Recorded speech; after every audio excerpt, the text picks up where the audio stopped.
Hi, everyone. My name is Matt Haynes, And I'm Trenton Bennett. and we are audiobook narrators and also educators. And we are doing this series of videos generally, just voicing what's on our minds that we think would be helpful to people who are new to narration, or even people who are well seasoned in narration but are looking for some fresh ideas and maybe even fresh questions. This is a special series within the series about AI and our industry.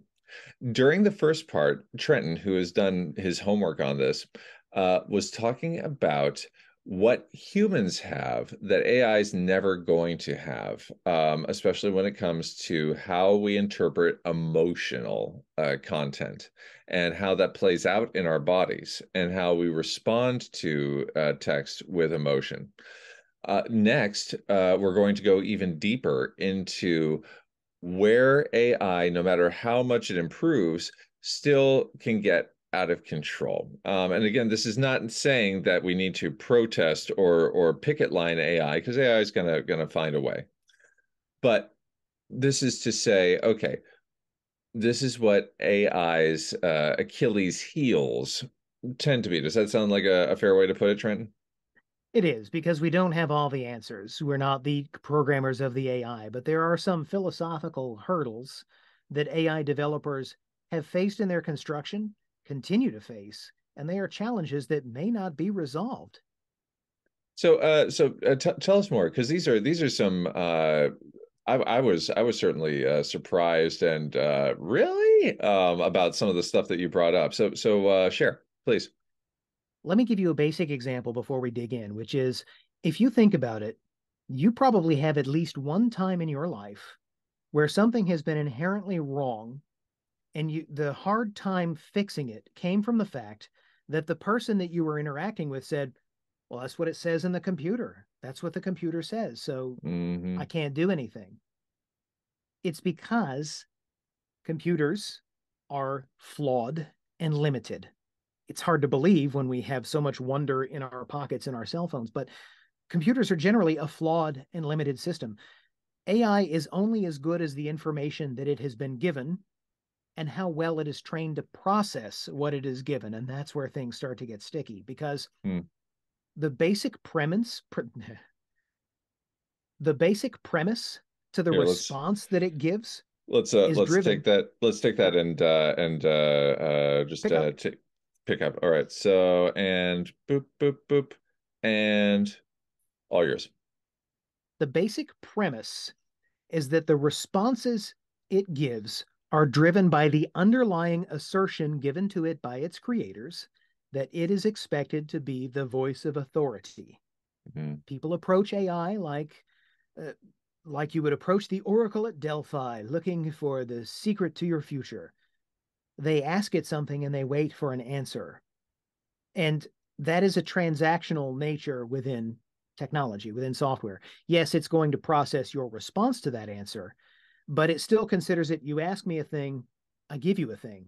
Hmm. Oh, that's not right. You want me to adjust it? Okay, well, let me go find information and give you another thing. Is that it? And it's a little bit of a repeated shot in the dark. It's okay, is this it? No. Okay, well, is this it? Hmm. No. When it makes a mistake, it cannot self-diagnose well enough to be able to adapt because it's thinking transactionally. You gave me Hmm. an input, I pulled everything I could, then I gave you an output, and I expected you to accept that. Yes, yes, okay. So here's the other thing about it, and I promise not to digress too much Hmm. because I do love technology and I can go on, but here's the thing.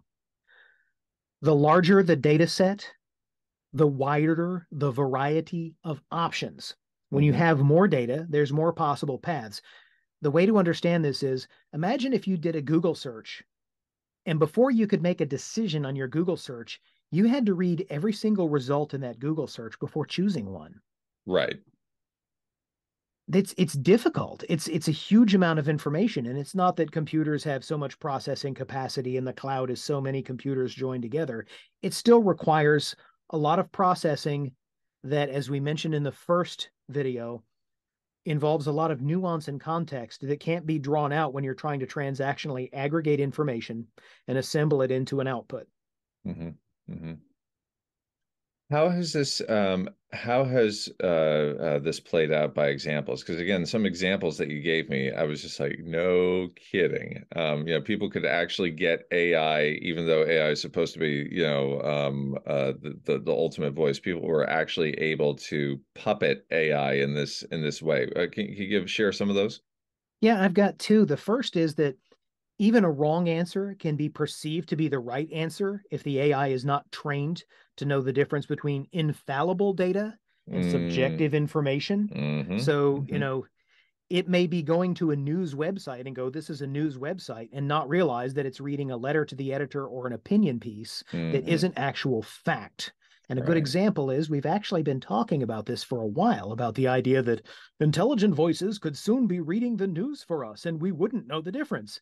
Well, we would, because even when they try to do it, there are times when it would say, there was a cute thing today about puppies in the news, and the local animal shelter is urging you to adopt. A whole bunch of people just died in a bus crash. And it doesn't Mm, know to switch gears and yeah. change tones. Now, that will eventually be fixed.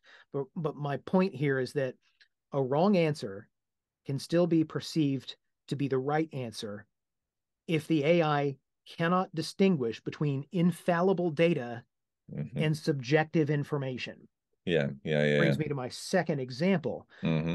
There is one video where there were some folks that were trolling an AI on purpose.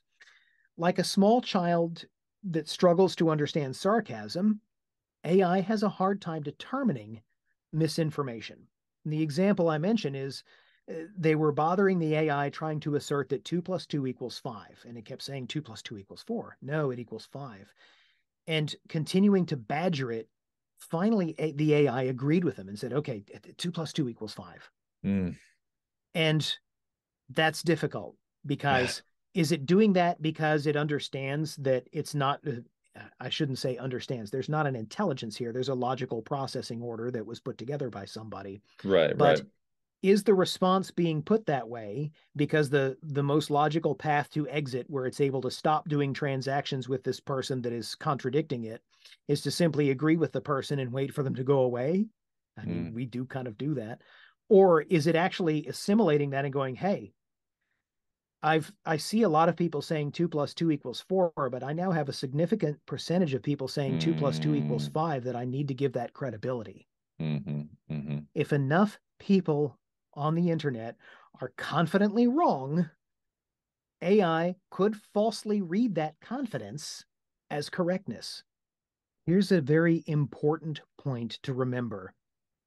I mentioned earlier that computers are not perfect, neither are humans. We can fix some of the problems that I've elaborated on. We'll never really perfect it because humans haven't perfected these things themselves. We are flawed humans, and thus by nature, we cannot build a perfect system. One of our flaws is that we assume a computer's intelligence to be capable of perfection. But here's where we, as voice artists, as audiobook narrators, come in. There's far more boring content out there on the internet than engaging content. mm, There's so much text. There's a wall of text out there. There's all this information presented in different ways, from sloppy to silly. That's why, as narrators, we need to be able to make bold choices. We need to be the characters not only as the author has established them, but as they grow through their journey to end up mm, as something else. mm-hmm, If the voice, tone, and understanding of a character in chapter one hasn't gone anywhere or changed at all by the end, then nothing was gained. And I have a really good example of this. mm-hmm. Have you ever seen the TV show Sherlock that was BBC with Benedict Cumberbatch? Even though people have told me I look like Benedict Cumberbatch, I have not seen the show. But so for anybody who's like me, let's hear Trenton out. There's a really neat dramatic scene where Sherlock Holmes and Moriarty are standing talking to each other, and it's very tense. Hmm. And Andrew Scott, the actor, says that the reason he landed the job is because in this scene, Sherlock Holmes tells Moriarty, how can you not be moved by this? People have died. You've killed people. People have died. And he immediately screams, "That's what they do!" And the intensity and the ferocity of that. He said, "I did that in the audition, and everybody listening was like, oh, oh, wow, that's new. That's something Mm, really engaging. That's really startling and interesting to me." He made a bold, creative choice mm, that completely changed it and took everything in a new direction. And they loved him for it. And that's why he got the part. mm, mm-hmm.